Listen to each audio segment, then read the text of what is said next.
Hello, everyone, and welcome back to the Truth Telling Podcast with Miss Keeping It Real. And today I have two special guests. You know, I'll be telling y'all all my guests special because I fuck with number special people. And that's Miss Pam Webster and my other sister, Shannon Dorsey. So today I want to talk to you all about cancer, not just breast cancer, but cancer, period. I know it may sound strange to you all as well as some of you all out there that I do know about some cancers, but I don't know as much as I would like to know. So I know this month is Breast Cancer Awareness Month. So I wanted to have you all to talk about some of the things you've been through dealing with the type of cancer that you all have. And could you ladies please introduce yourself? You can go first, Pam. I'm Pamela Webster, and I was diagnosed with stage 4 triple negative breast cancer. It was a journey, but I'm here. I'm living. By the grace of God, I'm living. God is good. And you? Hi, I'm Shannon Dorsey, and I've been diagnosed twice with breast cancer, 2016 and 2023. I had stage 2 the first time and stage 3, 2023, but I'm over it. God 100% cancer free. God is good. All the Can time. we get an amen? Amen. Amen. So I want to start with you first, Pam. Her name is Pamela, but these my sisters, like real sisters, like no mama, no daddy can, but we be like sisters. Yes. Amen. And so I first want to start with Pam to find out with you what kind of cancer you had. When you was diagnosed, and I want to talk about some of the things that you went through and some of the things that other women need to just do to keep themselves, Well, I was diagnosed with stage 4 triple negative breast cancer, and that triple negative breast cancer is not always found on when you have a mammogram. Oh. My cancer grew straight from the bone, the sternum in my chest, so it would have been hard to find on the mammogram. Oh. I was working in retail, and I just thought maybe I pulled a muscle, and I just was feeling an uncomfortable pain in my chest, and I went to Ochsner first. Mm-hmm. And they did do a chest x-ray, but the emergency room doctor thought I was there for pain medicine. Oh. So, he did? Yes, he dismissed me. Like, I'm not prescribing you no pain meds, and I explained to him that, I don't even take medicine. Like, I just know what I'm feeling is uncomfortable. Right. So he told me to go see a cardiologist. I spent most of December and January going to a cardiologist, and as I'm going to the cardiologist and they running all these type of tests, my tumor is getting bigger. I took sick at work one Saturday night, and I just woke up the next day, and I told my husband, I said, I have to go and see what's wrong, because I had taken a bottle of 100 counts Tylenol within 4 days. Oh, wow, you was really in pain. Yes, that pain was intense. And when I went to Baton Rouge General, Mm-hmm. they did a chest x-ray, and they came and told me that they seen something on my chest x-ray. So when they seen that, they asked me, did I have time to wait for someone to come in to do an ultrasound? Yeah, I want to find out what's wrong. Right. And, maybe like another 30, 45 minutes, I waited. And as the ultrasound tech was doing the ultrasound, I'm trying to see and look to see what he see. Yeah, like what you see, because I was trying to see what you see. Because when I heard him say, uh-oh, and I'm, like, what you see? Yeah. So I'm looking now like, don't know what I'm looking at, but he left out and he came back with like 3 doctors and maybe like 5 or 6 nurses, and everybody just looking at the screen. So the doctor that was seeing me in the emergency room, he told me, he said, we're gonna you're gonna go back to your room, and I'm gonna come in and talk to you. So by that time, I had to call my husband and was telling him I say something wrong. And as I'm on the phone with him, a social worker come in. She was like, "You by yourself?" I was like, "Yes, ma'am." And she was like, "Well, I just came in to kind of comfort you." I'm looking at him like, "What? I'm about to die." Comfort again. What the fuck going on? Like, tell me, like, don't, like, and at this time, my anxiety started kicking in. I'm panicking, like, what y'all finna tell me? And she was like, "No, it's nothing like that." So, she calmed me. Then the doctor came in and he started asking me who was my OBGYN. And I told him, like, she's upstairs. Mm-hmm. And I told him her name, and he was like, "You need to go and see her first thing in the morning." Mm-hmm. And I was like, "Well, what's wrong?" And he said, "I've seen it enough to know, and I'm not trying to scare you, but you have a massive breast cancer mass." He said, "I've seen it enough to know what it looks like." He said, "And you need to go and see her first thing in the morning." He said, "We're going to go ahead and fax your papers up, so that'll be what they see when they get there in the morning." So I'm just like, me? Breast cancer? Like, Yeah. not me. Okay. So I went on, called my husband, told him what they told me. He's like, "You want me to come get you?" I was like, "No." Because it was he had company coming over to watch football. So I was like, let me get myself together, because my kids there, like, I don't want them to see me upset. Right. So let me just drive home and get myself So you together. only had told your husband? Yeah, I hadn't told nobody. Mm. So that Monday morning, before I could even call my OBGYN, she called me. And she was like, "What you doing?" I was like, "Nothing, just about to call you." She was like, "What are you doing? Like, can you get here?" I was like, "I'm on my way." Right. I went seeing her that Monday. She sent me to see a breast specialist that Thursday. That following Tuesday, I had my biopsy. And they were supposed to call me that Friday and give me my results. But he didn't call me till that Monday.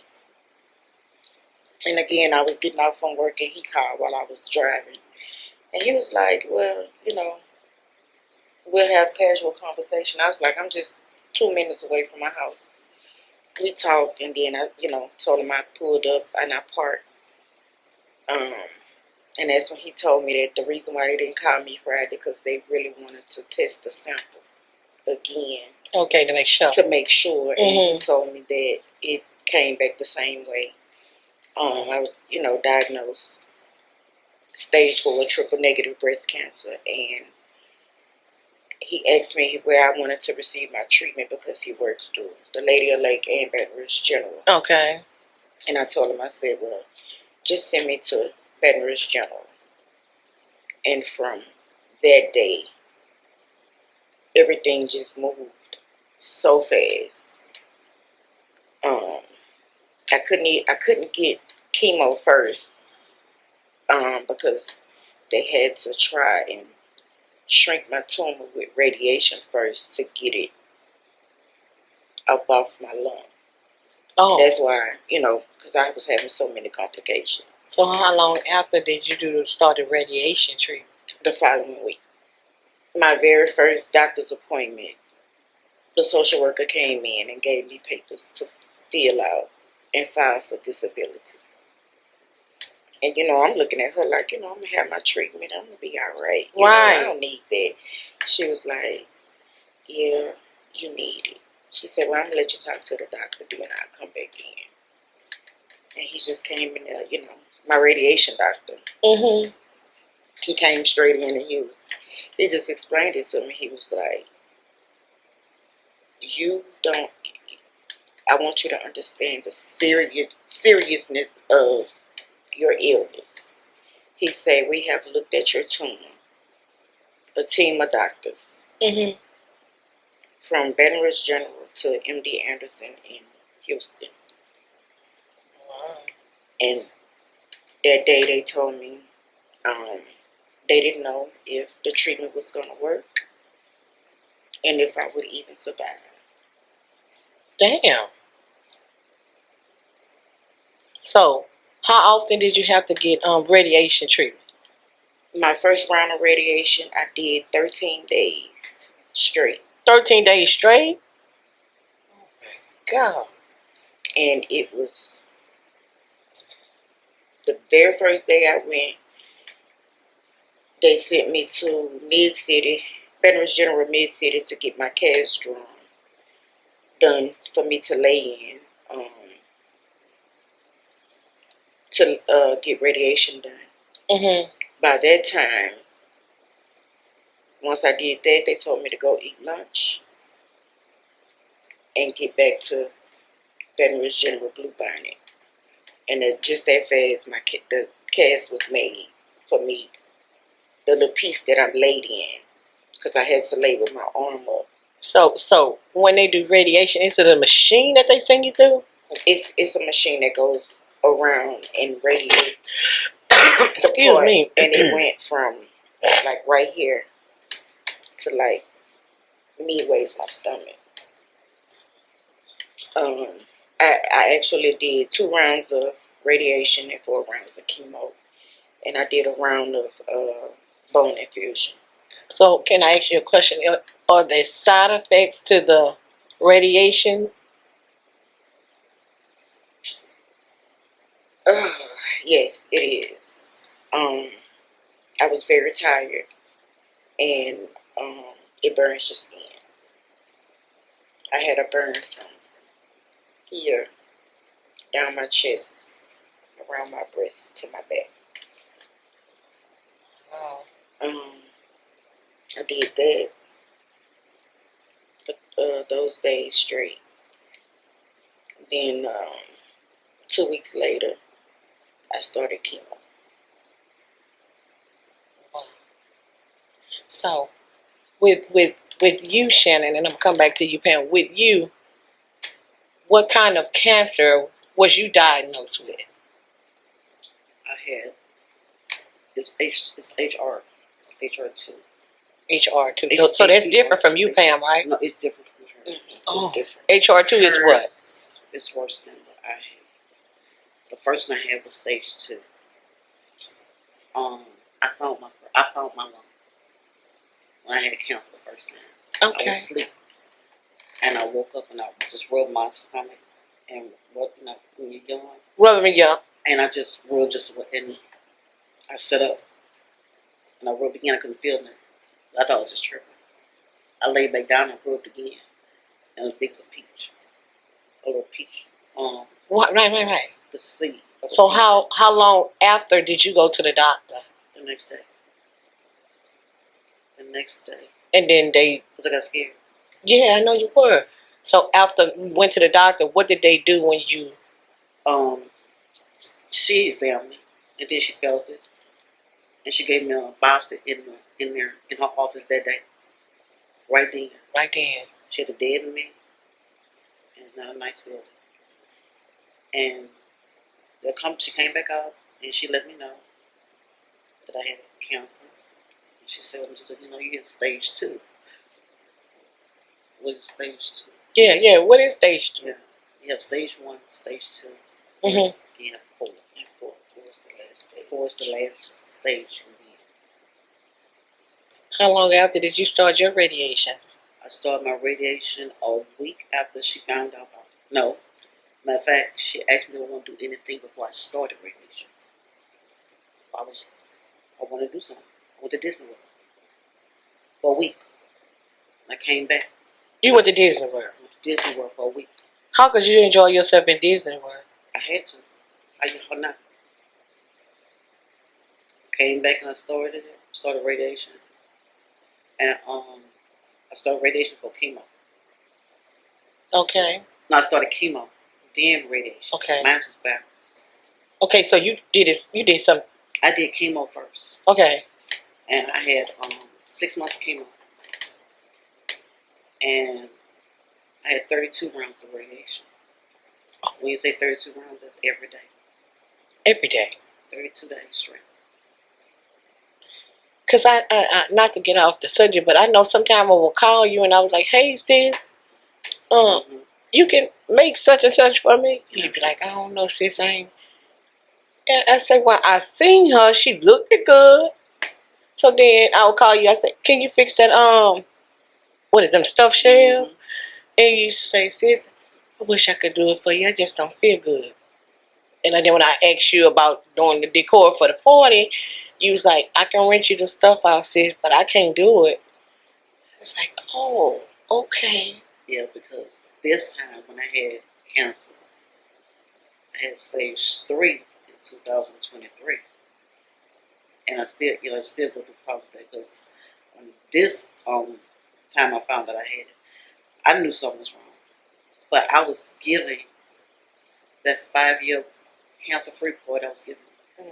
I knew I had it. So what is the 5-year cancer free? What is that, y'all? Almost, you right at the 5 years, you done. You done? No doctors, no nothing. Yeah. Oh, okay. Well, so ain't no 6 year. It's 5. Okay. I knew something was wrong. That month before I had the report, I just wouldn't tell nobody because my breast had got so big and black. Oh. I'm talking black. It's this. Oh. This right here. It was huge, and I kept trying to, wouldn't let my clothes touch me. Didn't know what was going on, but I just thought the worst. I had that party. She was there. It was a party. I had it. But I went to the doctor the next week, and she said something. She never seen it like that. She didn't know what was wrong.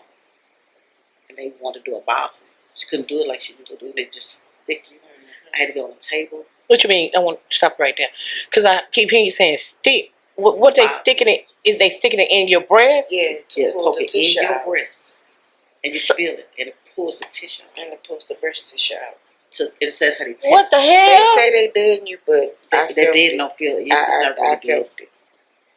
And they put where you have that lump or anything, they go in it and they go pull in the tissue out. Yeah. And they determine, is it breast cancer, what stages it is also like that. Yeah. But this time they couldn't do it like that because it was so big and so hard. So they had to put me on a table, you lay on your stomach. 2 nurses get on the side of you on a ladder. And they hold you down. I didn't know why they was holding me down. I was just like, we just here to comfort you. They couldn't put you to sleep to do that? No, never. Why not? Never. Because you might not wake up. Huh? I don't like that. Yeah. The doctor be under the table like a mechanic, like you a car. And they go inside, and she had to stick me 3 times to try to deaden me. Because mine was so far to the back. And when she did it, you heard it when she took the knife and she cut it and she pierced it. That was the worst pain in the world. And you could feel it. That's why the 2 nurses are up there. They hold you down. Because you can't move. Yes, so I went through, that was the worst chemo I ever had in my life. Because I had reactions to them too bad. And this time I had it, I didn't tell nobody it right then and now. I just want to see what all I had to do. Because the first person I told was my sister's friend. And it's hard telling her anything. I wouldn't tell my children. So I was just telling, I didn't know how to tell nobody else. I talked to Pam, because the only way I could deal with it was Facebook. I was putting all kind of persona. So,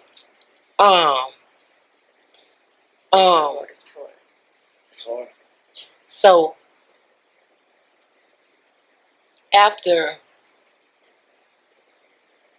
what was the side effects of yours? Like, I know, did you lose hair? I lost my hair. I have 80% of my hair back. I have no eyelashes, no eyebrows. They look like it, but I have no hair on my body. It won't come back. It's completely no hair. No. On your body. No. Only on your head. Only. Well, I don't got no hair on my head. I shave mine off. You shave your hair. Oh, I've been doing that for about. I ain't even got no cancer. I just like to be bald headed. Yeah. I always wear wigs, so I cut it all off. But I was just saying, Yeah, because and my side effects, huh? your skin. Your head be smooth like Yeah, a baby. it's so smooth, but it sometimes it hurts. It hurts because it's so tender. Yeah, you know, I've been wearing wigs since you knew me.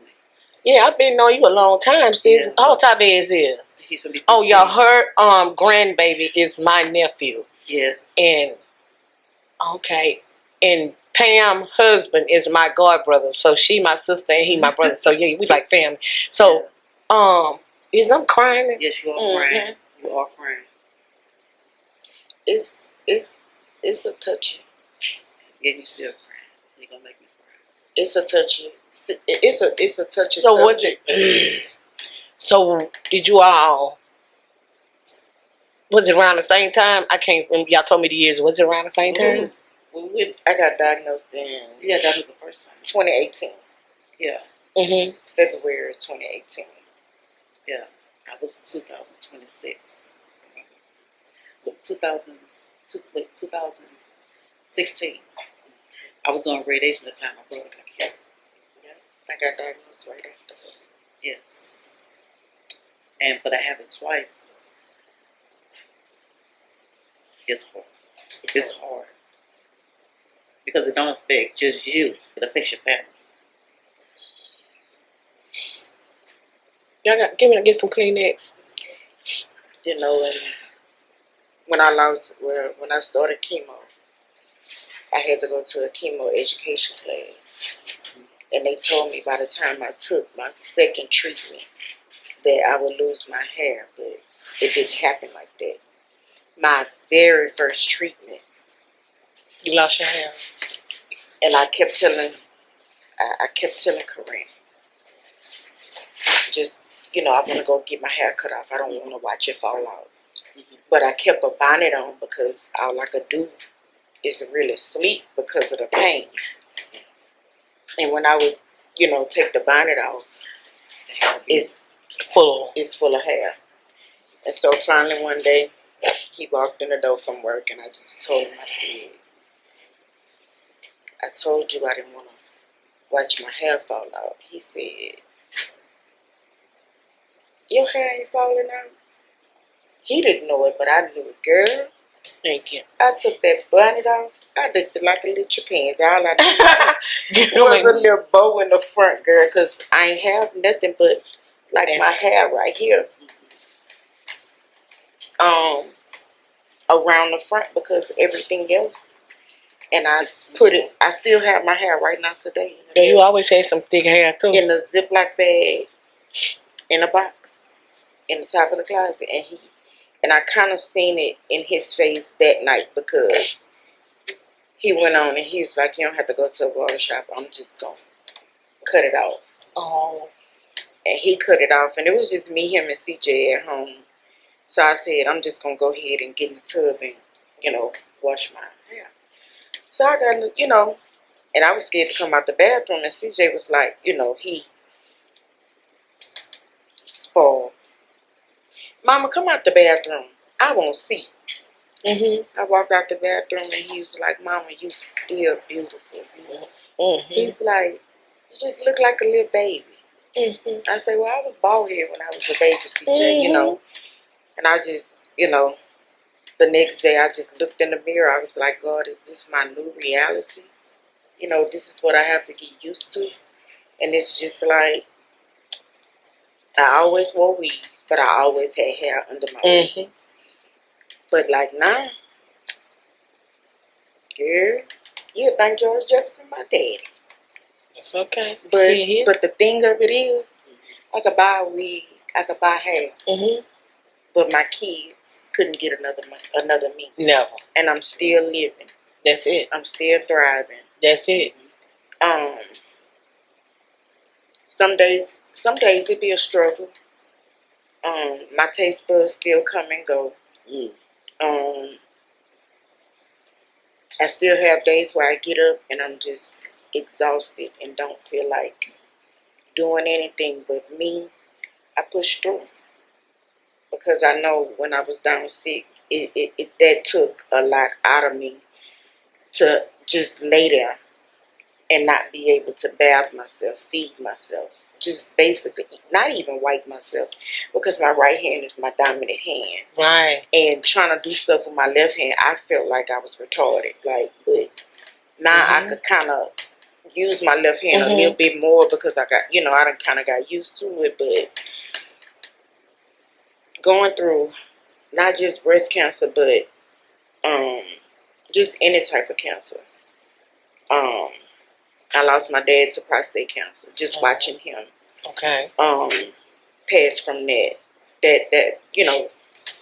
And I've had other family members pass from pancreatic cancer. Any of your siblings have any? No. And like my kids, especially my daughter, she have to do early testing for colon, breast, any type of cancer. And once my boys, well, my oldest son, he does now, and once CJ is over 25, he'll have to start early testing because I had it. And it was a shock being diagnosed and just, hearing the doctors tell me that everything that they were going to do was really a trial basis. They didn't really think it was going to work. Right. And I was able to tell my daughter, but I couldn't tell my sons. Their dad told them. And why you think you wasn't able to tell them? It's the different relationship. I know. No, it's just that Ty is way, she's stronger than me. They always say Jern and CJ are mama's boys, but they more attached. They don't get me wrong, they love their mama to death, but they're more attached to their dad than me. And just them knowing that I was going through that, I didn't want to be the person to tell them. Right. And CJ, we didn't know that he went online and looked it up. Oh. And what he read online is that most women don't survive breast cancer. Right. And he, some days I'll be in there asleep and I'll just wake up and he'd be standing over me. And it was like later on when I started getting better, that's when he finally told me that he thought he was going to be the one to come home from school and find me dead. Oh, wow. And that's when he told me, he was like, I looked it up online. I say, son, sometimes things online are true, but not everything online is true. Everything ain't true.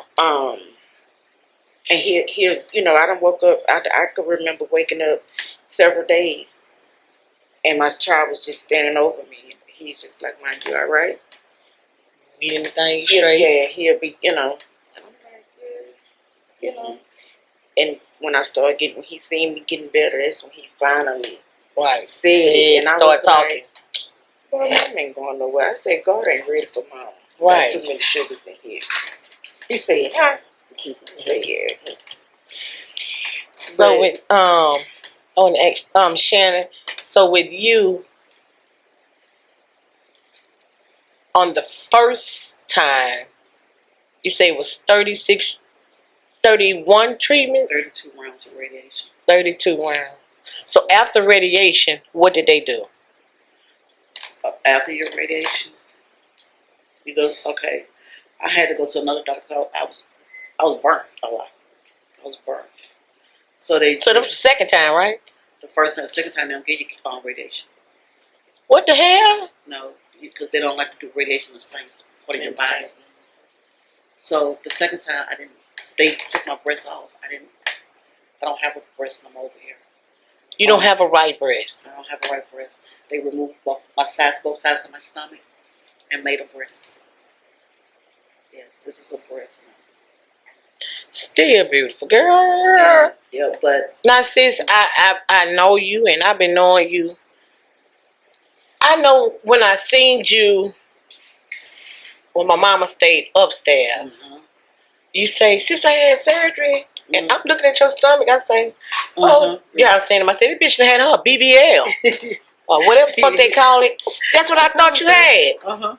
So, that's, oh, well, you know, because they cut the stomach off and they give you I didn't, a tummy tuck, they say, but they I have built you a breast. Yeah. Yeah, they take the tissue They take from the your tissue stomach. from both Now, they sides. didn't have to cut you, huh, sis? I wasn't a candidate for surgery. So next year I'm trying to get the other one removed. So you want both of them removed? I don't want to go through it again because I have scar tissue in this breast that hurts. I have scar tissue in my stomach. I had scar tissue removal before because I scar up bad, so I got a lot of lumps and bumps in my stomach. You can feel it.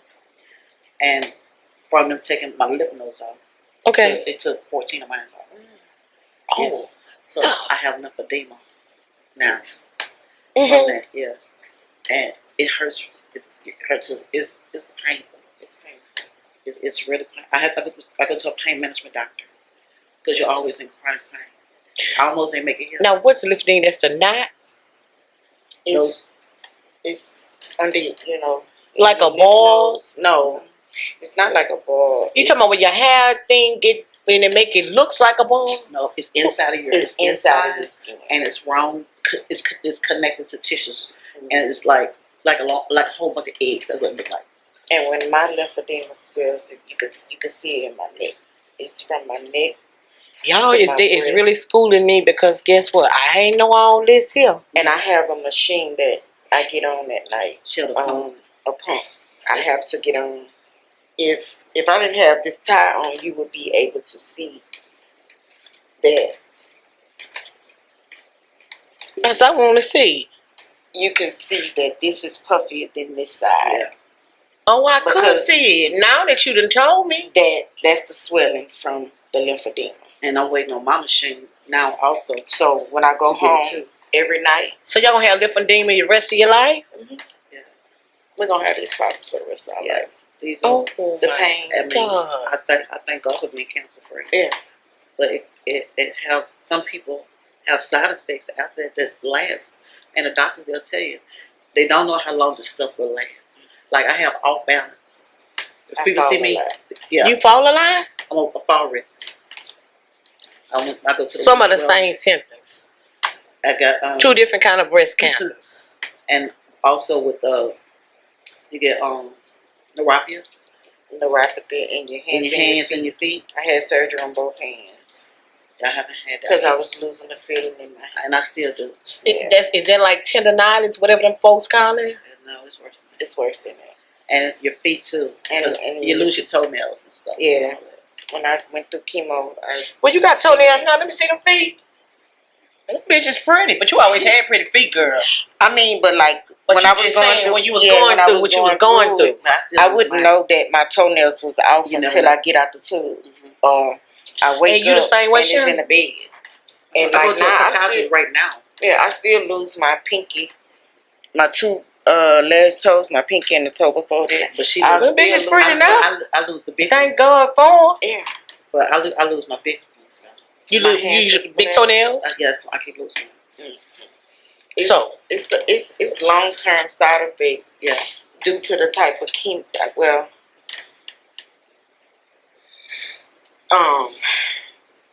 to me, I just think it's the medicine with the chemo because it's so many different It's a lot of side medicine.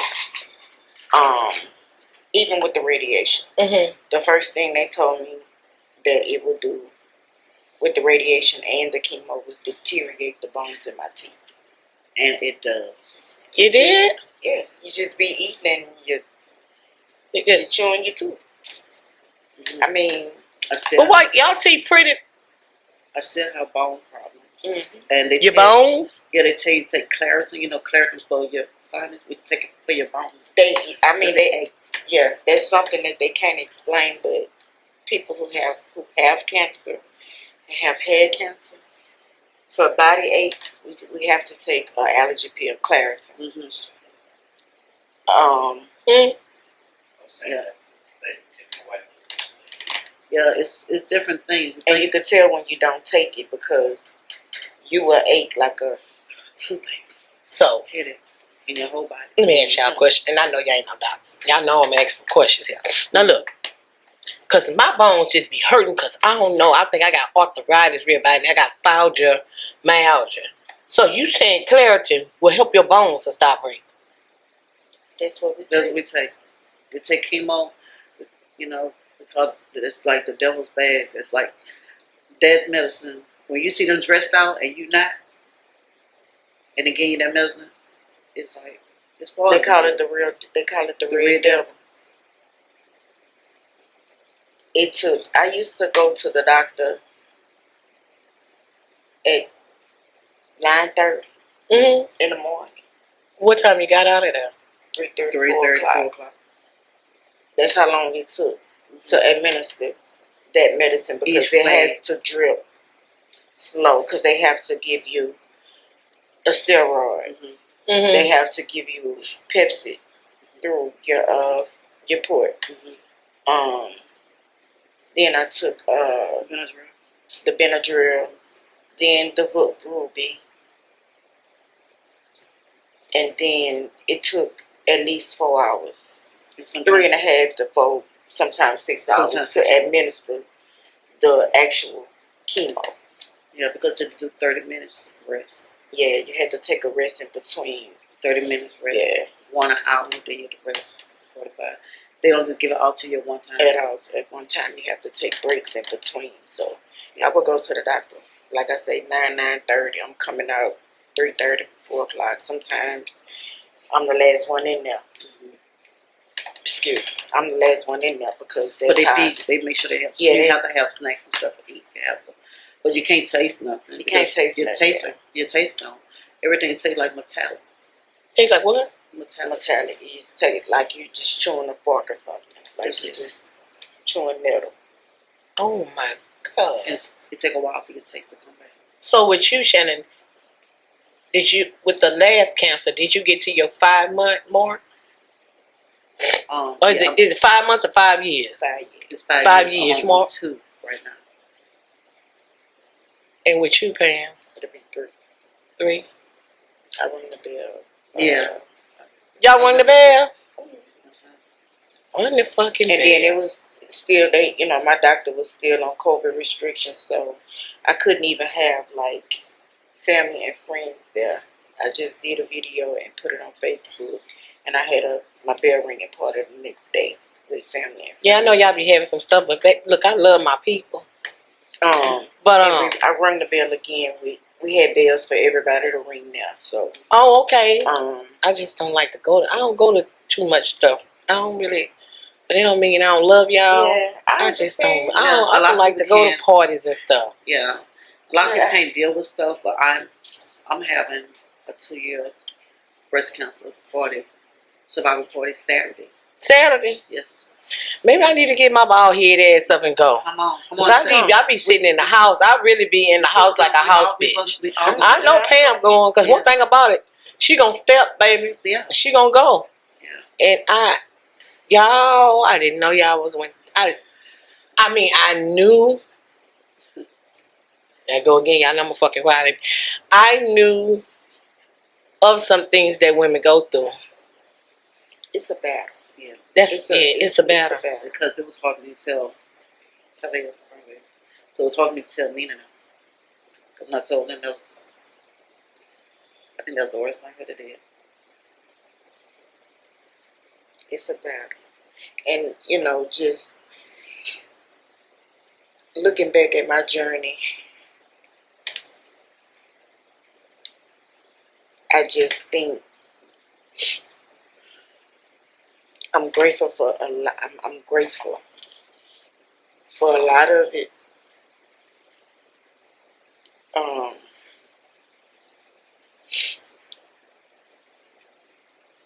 Because at first I was angry. Because you just wonder why I went from being a healthy, working, normal person to bed bound. Like, you get the question, what did I do to deserve this? And then I had to think about it. God gonna give his strongest soldiers the toughest battles. And it's up to you of how you come out of it. But it taught me how to live. What to accept and what not to accept. Who to love on and who not to love on. And sometimes when you ask God to remove, you be surprised of who's removed. It hurt. Yeah. But it had to happen. It had to happen. And only the real people gonna stick by it. Regardless. Yeah. And that's what happened on I lost a lot of friends. I lost a lot of people that say it was family. And a lot of people got mad at me during my journey because they wanted to know what stage. I didn't tell nobody. And my reason for not telling nobody was because everybody don't pray the same. And I had numerous of people call me and want to pray for me, but I had to tell some of them people, no thank you. Because I don't know if that prayer gonna get how you didn't feel him in your house. And what you gonna pray for? If you gonna pray for him to take me or to keep me here. I know, and that's another thing it taught me. Who to let pray for me and who not to let pray for me. And that's another thing, it brought me closer to God, because that day that doctor told me that that's what it was. I sat in my car, I cried out and I prayed to God like I've never done ever in my life. Never. Ever. When I say ever, ever. I told him, God, you and only you can prepare me for what I'm getting ready to face. And I went through radiation like a champ. But when it came to chemo, they gave me 2 DVDs to watch. And I watched them. Okay. But when it came to my first day, actually walking in there and just seeing, I'm just looking like, my auntie, John godmother, she was with me. She walked with me through my entire journey. I didn't want to let her know that I was scared, but I know she felt it because I was nervous, I was shaking. And that morning, I forgot to pack my Norman cream for my port. And the lady, she asked, she said, you put your cream on? I was like, oh, I forgot. I said, I was just trying to, make sure I had everything together. My blanket, my socks, and I said, I forgot to put my cream on. So she said, I'm going to get you some ice. And we have some spray. Ice? Okay. I seen that needle. I said, oh, I can't do this. You did though. You did it? I started crying, baby. I boo-hoo. When I cried. When I tell you, I cried. I had everybody in there that had chemo that they unplugged their machines coming over there, and everybody prayed for me. No, I want to take, since you said everybody, that, I want to take you back. When you said people were calling you, trying to pray for you, and some of the people you would say no, but you felt better with strangers praying for you. Some of them were strangers.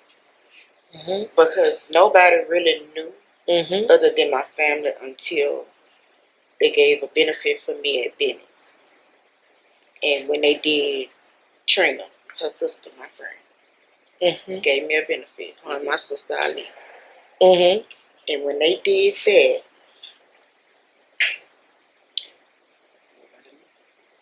everybody found out. But I know that. But I'm going back to what you said. You said some people will call you to pray for you, and you will turn some of them down.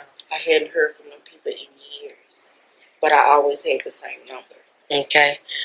And But now those strangers that walked up to you, that was sent, y'all was at the same place at the same time.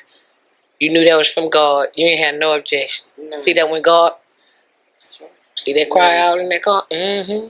That's right. None. And I still talk to a few of those people that I took chemo with, and we'll run into each other every now and then at the doctor. Still like family.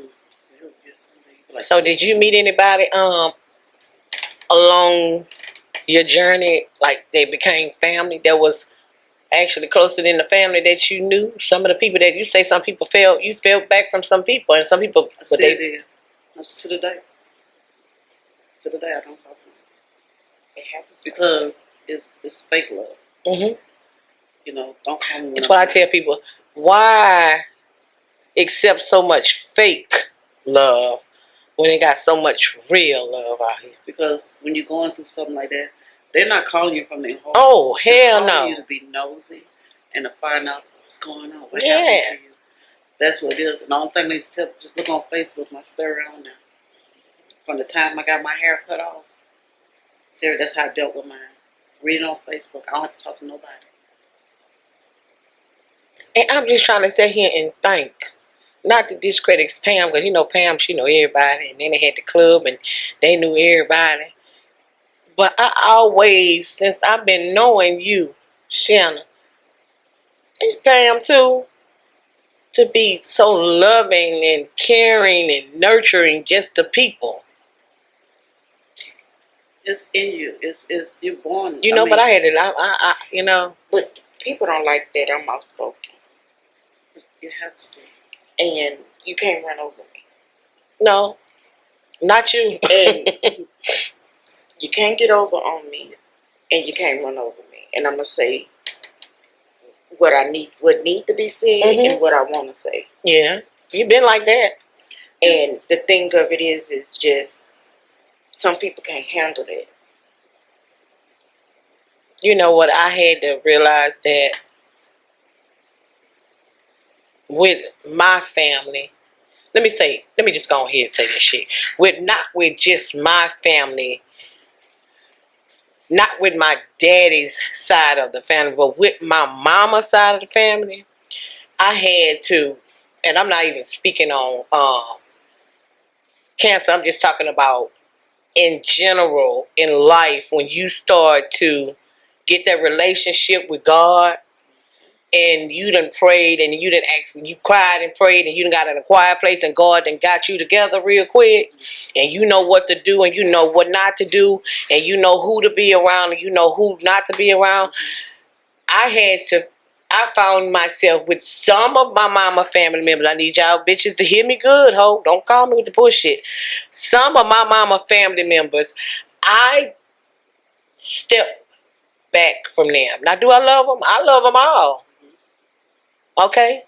But I know that some people bring out the worst in me. Right. And y'all know me very well. Now, like, 3 people that I know can write a book on me is you, and the lady in the pink over there. Or the other lady with the other pink on. So what I was saying, not to cut y'all off, is basically saying this: in life, when God is moving you to another direction, and you done prayed and cried and cried and prayed, and we always say, most of us anyway, if there's anything that is not of you or anybody that is not for me, please remove them. Just, you may have to say, no, I don't need you to pray for me. You may have to say, I ain't answer my phone for her today. That's her over there, because she ain't going to say too much. She just going to be, she real. Down right there, she just going to say, oh, hey, how you doing? Oh, no, I don't need you to pray for me. I'm good. That's Pam. Mm-hmm. And Shanna over there, she going to say, oh, well, hey, baby, look, well, let me call you back here. She ain't gonna too much. Pam is. That's her, ain't it? Pam gonna get you together. She gonna be gonna ooze you on out. But we have to learn in life, whether you are sick or well, or doing good or doing mostly without, we got to stand by the things that we ask God to do for us. And we got to learn that it's because I've known you all my life and you are related to me in such and such type of way or whatever, that don't mean we good together. We going to say it like that. Because everybody ain't good for you. Now, I know personally, and I'm going to get deep and we're going to go back and talk about counsel, okay? I know personally, I say this now. I used to be like, I don't fool with her, I don't fuck with her. I used to say that about a lot of people's family, and I used to say that. But I'd be like, oh, well, maybe she just don't do well with me. Maybe maybe we don't do well together.